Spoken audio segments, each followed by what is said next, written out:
Hi, everybody. Hi, everybody. Hi, everybody, and welcome back to the Talking About the Big Stuff podcast with Michael Cole and Matthew Cravat. I am Michael Cole. And I am Matthew Cravat. Something that we should mention, and by the time this episode goes out, it'll be kind of old news. I'll tack something on to the last episode. By the time last week's episode aired, we hit 1 year. So for us in real time right now, Saturday is our 1 year anniversary, or the 1 year anniversary of the podcast.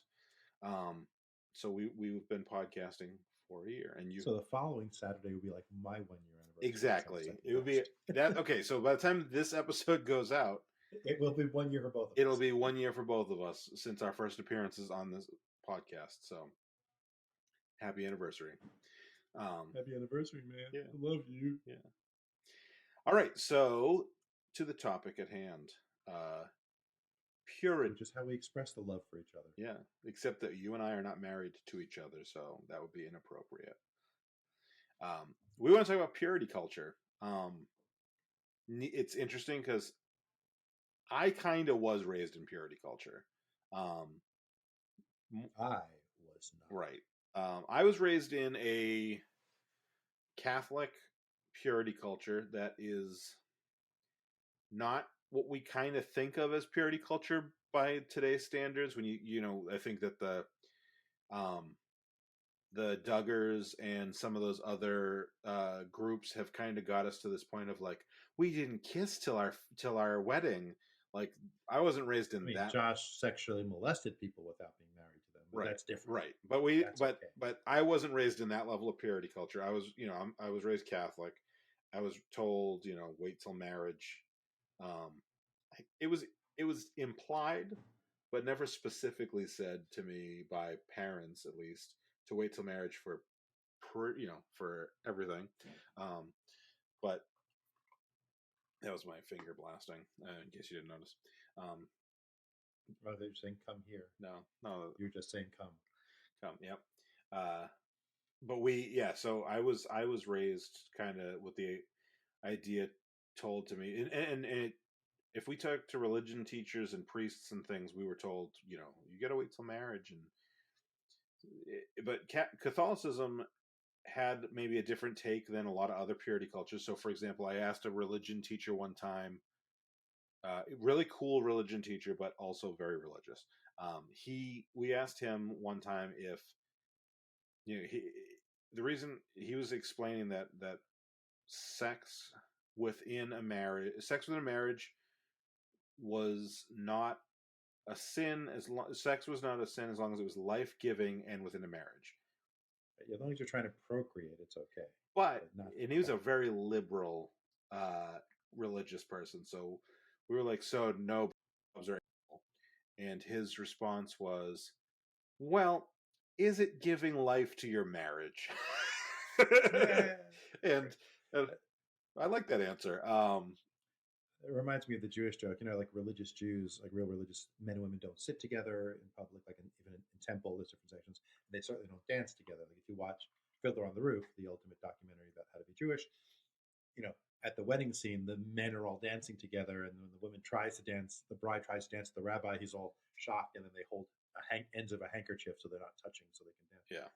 And there's an old joke where a young couple's about to get married, and they go to the rabbi and they say, "Rabbi, we're so looking forward to being married. When we get married, will it be sinful if we have sex to have children?" And the rabbi says, "No, when you're married, you can." Well, what if we were to have sex just for the pleasure of it? If you are married, it's fine. Well, what about positions? He goes, "What do you mean positions?" Well, like, could she be on top instead of me? I don't know why, but sure, if you're married, you can do that. But what about like with her on all fours and me behind her? Could I do that? Sure, you're married, you can do what you want to do. What about standing up? No. That could lead to dancing together. It's a good one. You need the setup of Jews can't dance together. Yeah. it's you need the cultural background first. Yeah. So So here's a bit of my upbringing. Yeah. I won't go as young as I could go. I'll do everyone who was above 18 story. Uh, when I was like in college and living at home, my first 2 years of college, and I was over 18, I was, we were, my family and I went to a annual, actually 3 times a year, we went to folk music festivals in Philadelphia.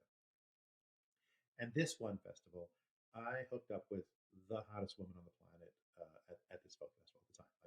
Like, I was gonna say, you hooked up with all Jamie the Gertz. Call back. no, she's the most perfect. Oh, No, but like this, she was I got the name right though, 18. right? Yes, you did. She wore like the skimpiest bathing suits walking around, and we basically had a camp that we rented. The musicians would lose track of where they were playing because when she would walk by, because they'd all be so distracted by her. And somehow I managed to spend the weekend with her, and my mother was furious with me. Like we were, like, she and I, this girl and I were inseparable the whole weekend. We were together and like touching and kissy feely, like cuddling in public everywhere. And my mother was furious. And so at the end of the weekend, we're in the car on the way driving the 3 hour drive back to New York, and she finally lets me have it. She goes, "This is not appropriate. You know that girl? She's been with so many different guys, and she's going to dump you for someone, next time." And she's going on and on, like how I'm going to be hurt in this relationship. And I said, "Mom, she lives in Philly and I live in New York. We're not dating. We were just fucking." And my mother goes, "Oh, well, that's okay then." Nice. So that's my story. I was so before that, when I was in high school, we had we had two neighbors. We had a couple that lived they bought the house next to us. They were mid-20s. I was 16 or whatever, and they were engaged, but they were not yet married. And they found out. It sounds like it's from Penthouse Forum. Dear Penthouse. Yeah. When I was 16, there was a 22-year-old woman living next to us. From what I remember, she was attractive, but so they bought the house and they were engaged, and they kind of said like, or they got pregnant at one point, and my dad said, uh, they were practicing, and you don't start practicing till you're married. I want you both to know that. But to me and my sister about like like don't have sex before marriage. That was how he worded it.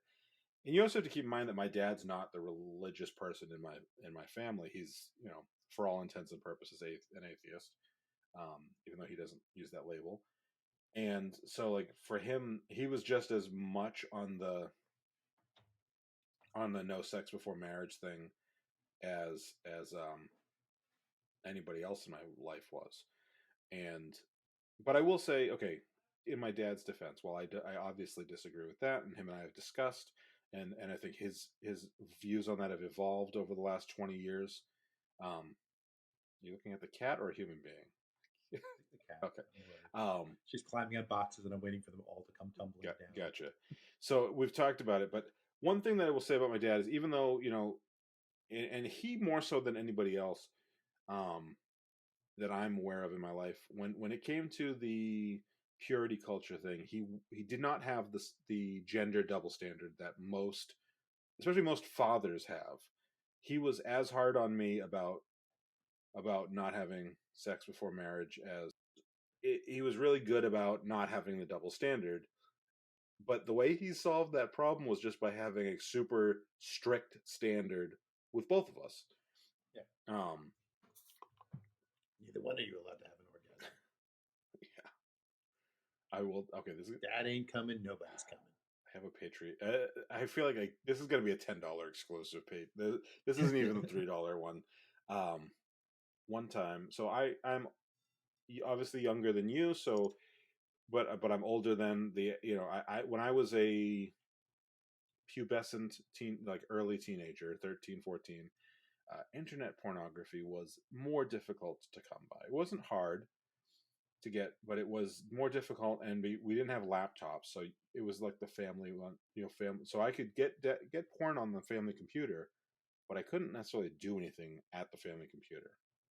So I would print out my porn and put it, and I would stick it under my dresser, and I had like, it was like very simple, just a woman naked. I don't even know that you could see labia. You just saw like bush and tits, and I pleasured myself to that, came on it, folded it up, slid it back under for further use. Sent it to the lab so they can clone me. And my dad was vacuuming in my room one day on like a Saturday. He moved the dresser, found it, and he called me and he called my mother up into my bedroom. And Why would he call you? because he was really strict about he was really like not into all this shit, and he's it was an interrogation, and I'm getting asked about it, and my mother goes, does the printer need ink? Why is it all discolored like that? And my dad goes, "It's cum, Maria." And it will be burned into my brain for all time. It has been 25 years since this story happened, and it is still, That's lovely. it is traumatic. It is crazy traumatic. So my counterpoint story about my father, besides his extensive porn collection, where I used to make sure I rewound everything back to the exact part of the VCR. Was his all black VHS girls? that was at. Not all. He did have one that was all anal. Nice. Yeah, and he wrote like I forgot. He's not good at words. So like whatever label he had on it was not the title of the movie. But like it wasn't like he was trying. Like it was like Backdoor Babes was the movie, and he wrote like Anal Gals. Like he wasn't like he was trying to write the title. He just didn't get it right. Oh, he was trying to just be. He wasn't trying to hide it. No, he just doesn't get things right. On the my brother at his wedding gave away CDs with his wedding music like on it, and he spelt he did the labels, and he spelt my brother's name wrong. He named him, and he spelled it wrong. Damn. But and but so one time I had this girlfriend visiting in Pennsylvania, and we were my parents had a full house of guests because it was like a weekend where we had a big music party, and so my girlfriend and I were sleeping in the downstairs back room, which had like two single beds in it that were actually, if you lift them up, there were cabinets underneath for storage. It was just like for when the house is full. It wasn't a bedroom or anything. It was like our playroom, a dartboard there, pinball table. And, quickly after we retired to bed, we were in one bed instead of two. And in like at 6:30 in the morning, my father comes in through that room to go to his workshop where the trash compactor is to compact trash from the night before. And he's like, walks through with a bag of trash in his hand. I wake up and realize the sheets are at our waist and we're both naked, so we're both topless from his view. And I kind of pull the sheets up, and he goes and compacts the trash, like looks away, compacts the trash, walks back through without looking at us, and she kind of wakes up from me jostling her and trying to put the sheet on her, sees him leaving, and she's like, "Oh my God, are we gonna be in trouble? We're gonna be in so much trouble." And I said, I don't know why he'd be mad. He was gonna be mad that I'm straight. I mean, but we'll see. And later in the day, he and I are doing more cleanup from the party, and we're taking trash down together, and kind of reminds him as we walk through that room and go trash. And he goes, "Saw you and woman whose name I won't say this morning." I'm like, "Yeah." And he goes, "Nice tits." That's what. That was the conversation. That's what I want to be. And Sarah said I can't be that dad. I was like, well, I mean, if he's 17 or 18 and we walk in and he's getting a blowjob, I'm not allowed to high five him after he's washed his hands. Yeah, I mean, my father's thing on all behavior. We didn't. I mean, I didn't do drugs. I don't know about my brothers, but even like underage drinking, and sexual things or whatever, and even it would have been the same for drugs. Because I had friends who would get stoned and come to my house so I can make them laugh till they pee their pants, and he knew that. And his thing was, yeah, do it in the house. Mhm. Don't be out on the street where you'll get caught and get in trouble. You want to drink? Drink in the house. Like, and my dad doesn't drink alcohol at all, like not a whiff of it. Like, but it's like, I'd rather you do it at home and not get in trouble. The law is the bad part in this, so you're safer if you do it at home. Yeah, and if you're home, you're less likely to have to drive and like all the dangerous stuff. Yeah, I agree. I was from New York. We didn't drink. Oh, that's true. I mean, everything's walking distance or public transportation. Yeah. Like drinking. Different. That's a different problem than my suburban aspect. Yeah. I want, and it's tough. This is tough. You have a daughter, so and you've kind of expressed your opinion on that. But obviously, people accuse you when you only have a son of, well, yeah, of course it would be different if you had a daughter. Yeah, and maybe someday I will have a daughter. Who knows? or maybe someday, maybe I already do have a daughter and I don't know. But ultimately, I've I have just always kind of thought like it's important to have good conversation with your kids about sex. Sex is both not as big a deal as people want to make it sound and as big a deal as people want to make it sound in different ways, and you need to be careful with sex. You need to be careful with the other person's feelings, and obviously I want to inform about consent, and also like the fact that like just because someone says yes doesn't mean that they're ready, or just because you're doesn't mean you're ready. And so there's a lot of that I want to have conversationally with Logan or any other kids that I end up having, and and um and I ultimately like I don't care if he's 17 and his girlfriend, boyfriend, whatever is also age appropriate, consensual. I don't care that much about it. I just want to make sure that they're safe and that they're healthy and that they're being Yep. Consent obviously was a big thing. The only thing for me with the kids, like your bodies are your bodies, you do what you want to do. But if you're going to be with someone else, consent becomes an issue. And had actually not an issue, nothing bad ever happened. But Joseph was when he was 16, had a girlfriend who was 15, like 6 months younger than him. Mm-hmm. And 16 is the age of consent in North Carolina. And my thing was, nothing happens below the waist with no matter what she wants. I don't care how many boyfriends she's had before. I don't know her history. I don't care. You're the one who goes to jail if one day you have a fight and she decides to turn you in. Yep. So until she turns 16, no matter what. And he's like, well, we weren't really doing that. I'm like, fine. I'm not telling you what to do or not to do, except for the age limit. That's going to be my response when with Logan or any other future kids.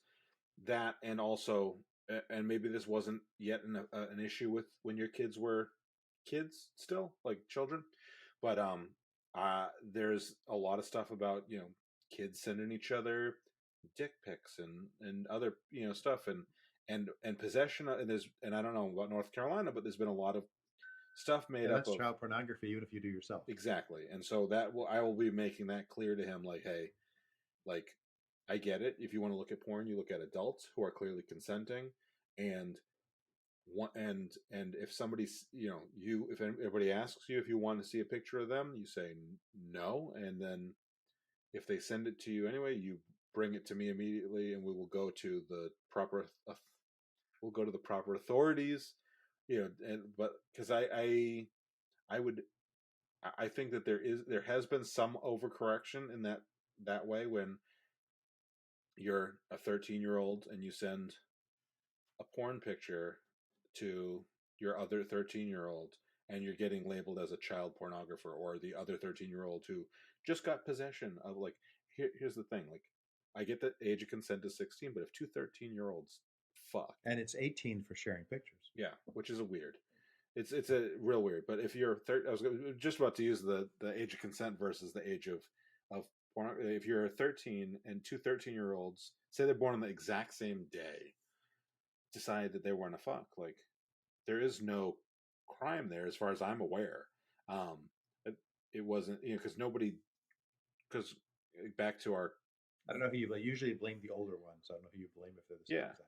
Or and so you wouldn't have anyone to blame. You blame the guy. They'd probably blame you both. Yeah, probably the guy.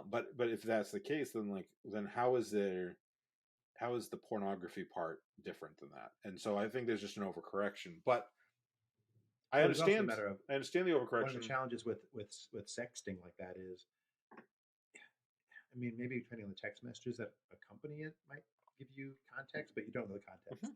So if someone says, "Oh, I was bullied into it and I was pushed into it," that's why. It looks like I sent the picture, but I was pushed into doing it, bullied into doing it. And if it's not a clear context in the text messages, who knows? And that might be true, or it might be true emotionally, even if it wasn't right. intentional. And when I say overcorrection, I don't mean that I think we need to change it back. I think we need to, as parents of children, and not so much for you, because your kids are adults now, but for me, as my kid goes towards puberty and everything else. It just is a matter of knowing the law. The same way you told Joseph, she's not old enough yet. You don't get to do that. That's not a me rule. That's a law rule. Like the same thing. Like you don't get to do this, and there is a reason for it. Is it an overcorrection? Are the ramifications of overcorrection? Probably, but they are there for a good reason, even if they're done clumsily or whatever. And so there's no nuance there because nuance is difficult. It's easier to have a rule to enforce it. Back to specifically back to purity culture, though. As neither of us is, I mean, I grew up in it a little bit, but I grew up in like a Diet Coke purity culture, and there's some real intense shit. One of the things that I've seen that has always creeped me the fuck out, and I would imagine you're about to agree with me. I really fucking hope you're about to agree with me. Is when you see people with these promise rings. That not this one. I'm just using it as an example, but the red promise rings, and it's the purity ring, and it's a promise to the thing that creeps me out about it, beyond the like making children promise to something that's kind of unreasonable. For I'm gonna wait till marriage. Well, what if you don't get married till you're 40? That's unreasonable. You need to bust some nuts. But there is with girls, and I have never heard this with a guy with guys, but this like girls in those purity culture, when you see them in documentaries or whatever else, the wording is, and I might screw this up, but it's like saving my virginity for my father, and I think they mean not. I mean, to me, it sounds like in respect of yes, not for him to which take it. I don't. But there is like a married to my father thing. They do those daddy daughter dances and stuff. Which, like when my daughter was in ballet, there was a daddy daughter dance at the ballet when we went. But it wasn't a creepy looking. You didn't take prom pictures and stuff. No. Right. I danced like Matt Smith in the wedding of Amy and Rory. So it was her laughing her ass off at her friends not knowing why I was dancing that way. Yeah.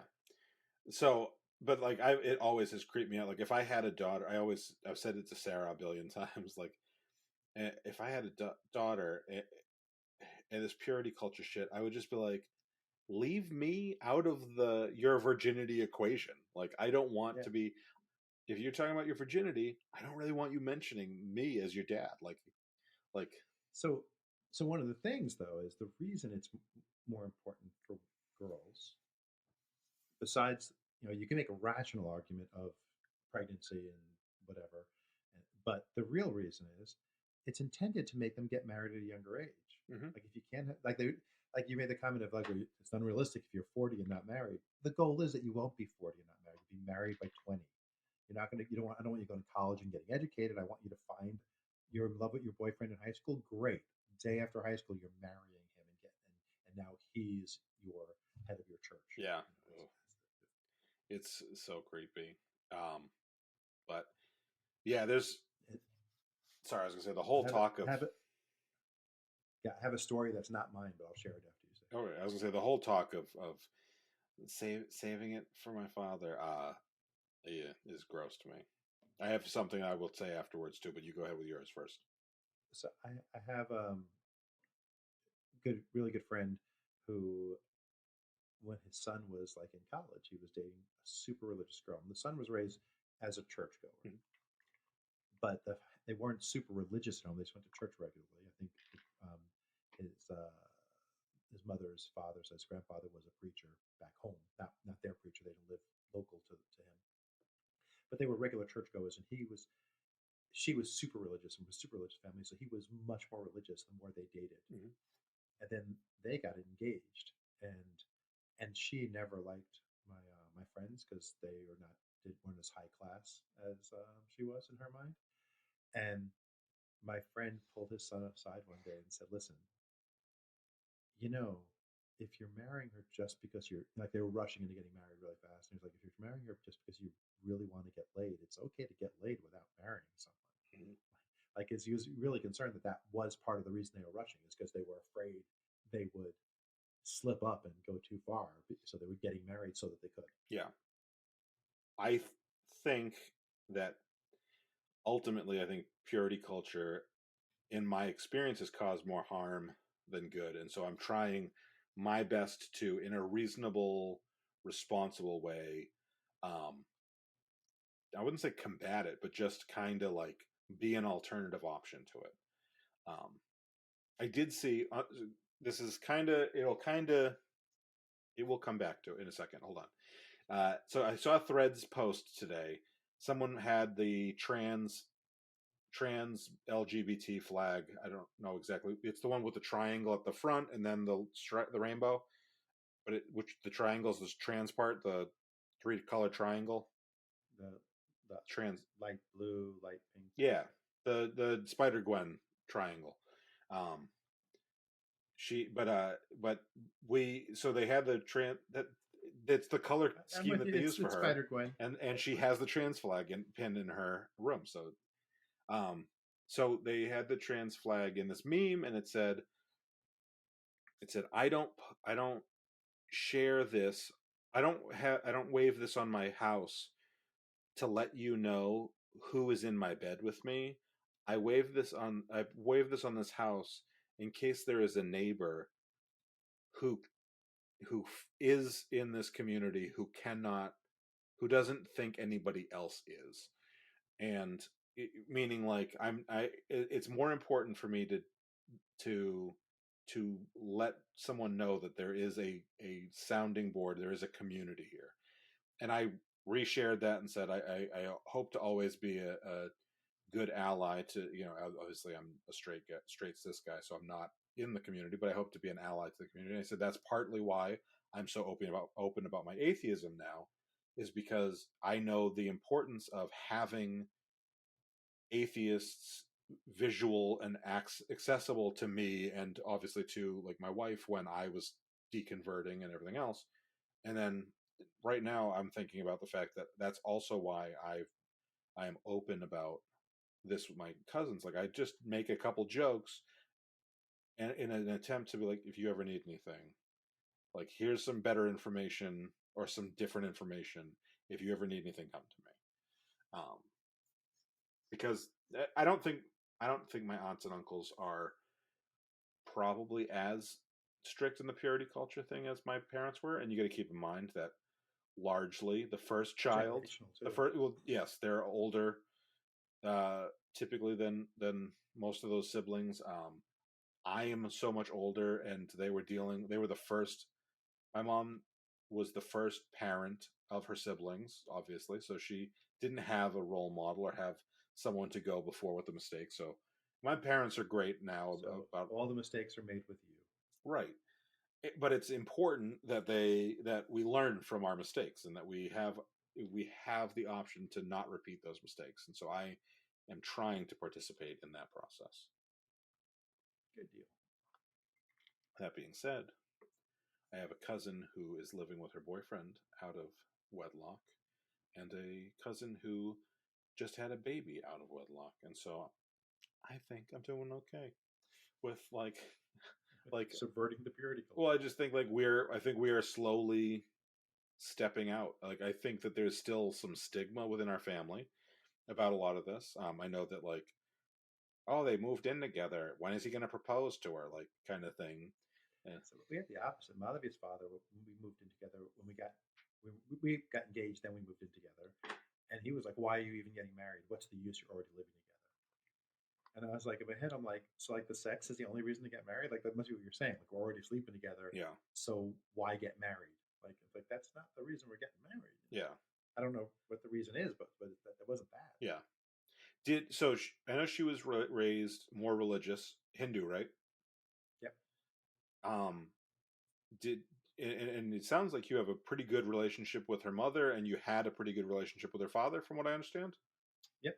So, did you end up having much in the way of purity issues with her family, or no, or did she have an issue? Um, we lived together while we were in college, Yeah, and my and then like for a semester yeah, or two, maybe 2 semesters, maybe a full year, and then we lived together after I graduated, went back to New York, decided I'd rather be here with her, came back, we got engaged, and then we moved in together. Her father never came into the apartment we shared when we were in college. Like when she was sick and her mother brought food over, and he stayed in the car while she brought it upstairs. And when even after we got married, we were living in a townhouse, and like he didn't come over before I got married, and even after we got married, he didn't like coming over. He rarely came to our house. Versus after 3 or 4 years, we built a house and had our first house together. He came over all the time. You know, like that. Like that. He was perfectly comfortable in the house that we were only married in. Mm-hmm. He was never super comfortable with the house that we lived in before we were married. Okay. And it was never a conversation that we had. I mean, they were obviously aware. Oh no, our daughter's being like an American and sleeping with her boyfriend because we were living together in college. Yeah. But it wasn't spoken about. But they were not. He very much wasn't happy. Right. But it wasn't. It didn't hurt our relationship. Like because by the time we were married and had a different house, it was more like he didn't like to think about it because once we were in the house, he was over all the time. Yeah, I understand. We have. I don't think it's that. So. My dad he did not go over my sister's house when she was living with my brother-in-law before they were married.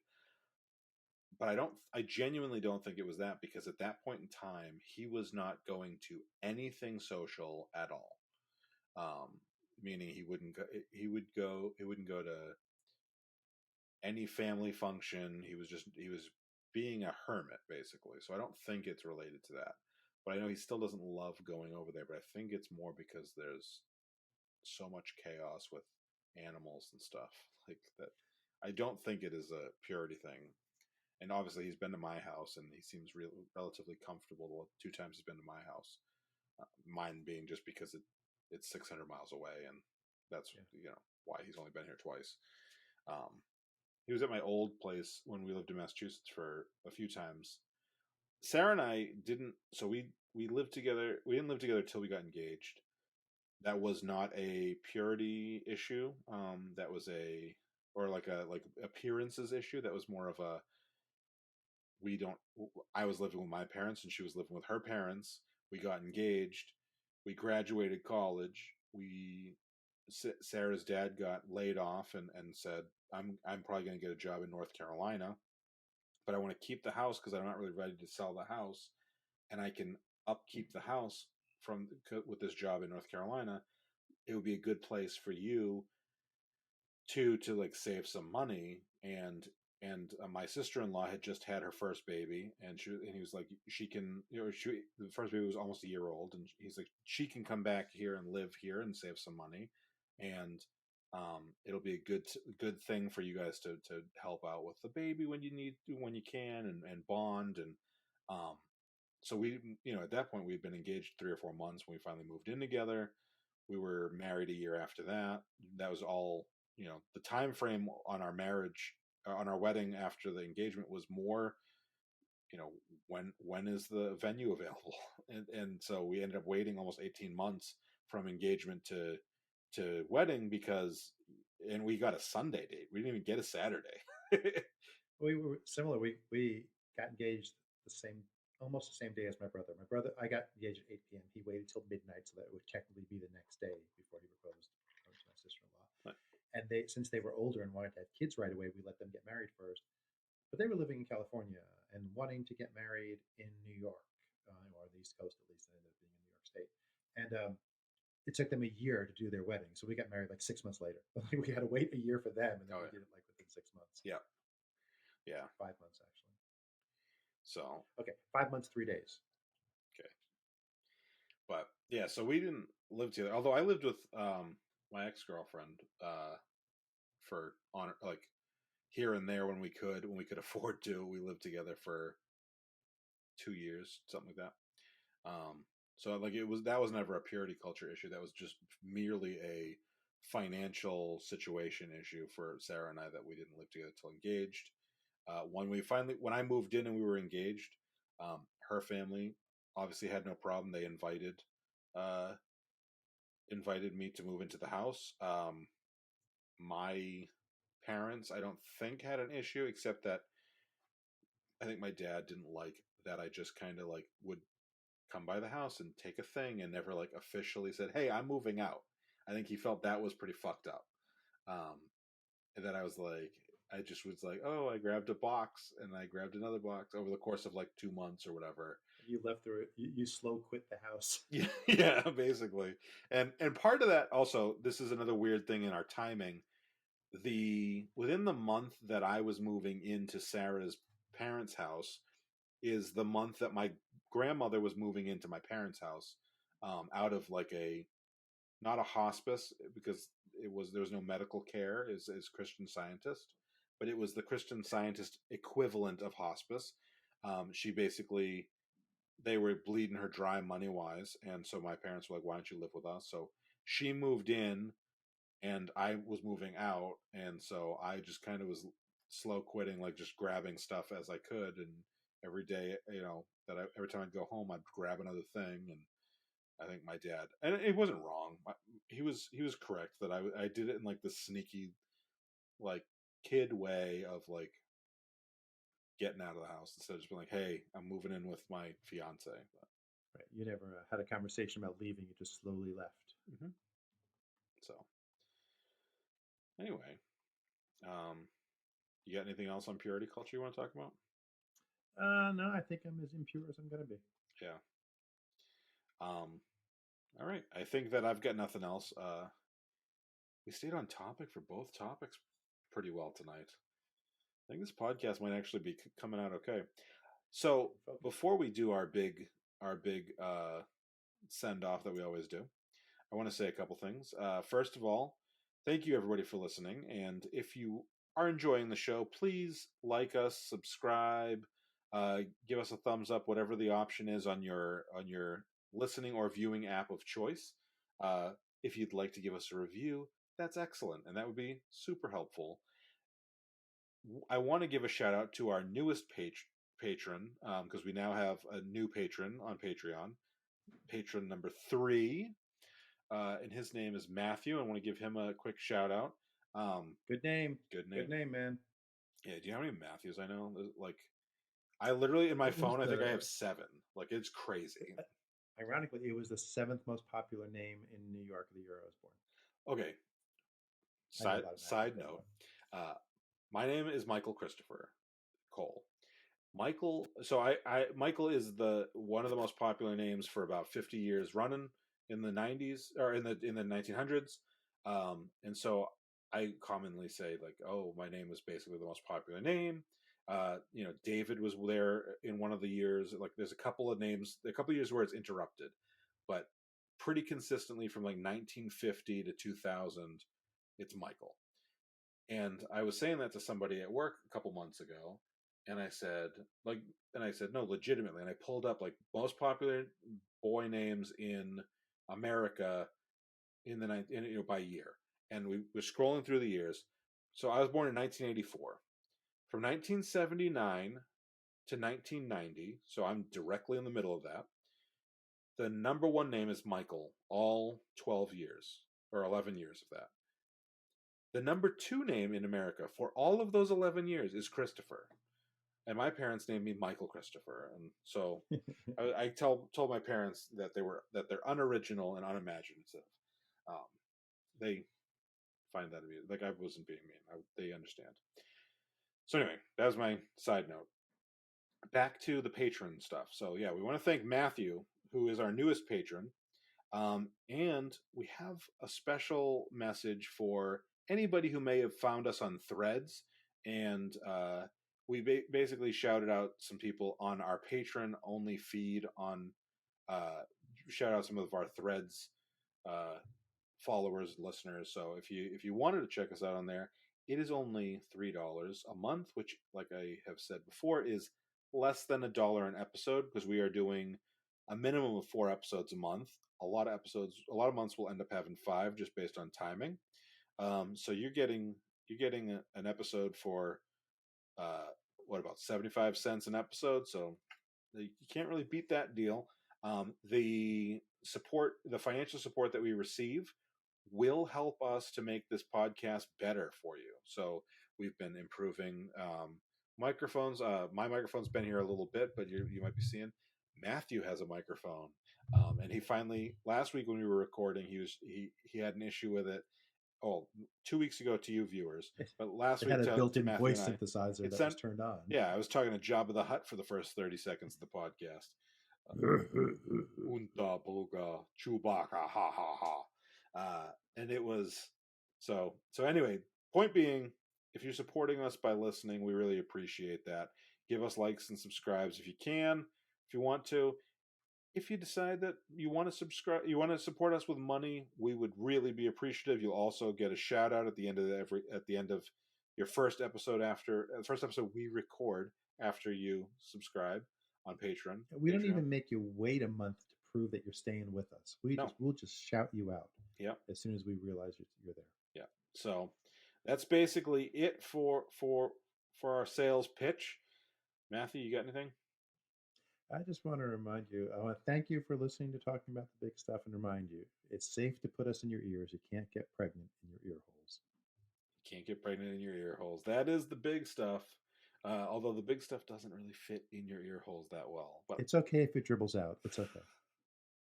Thank you all for listening. Thanks, everybody. The preceding podcast has been a Chocolate Diamond Media LLC production. Copyright 2023, all rights reserved.